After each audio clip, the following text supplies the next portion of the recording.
DPD Lembaga Demokrasi Desa,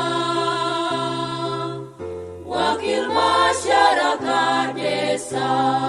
unsur pemerintahan desa,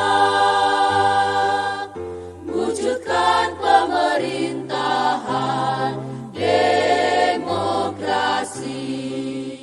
pengawal aspirasi masyarakat desa, penjaga wibawa pemerintahan desa, penata kelola pemerintahan desa, itulah pilar utama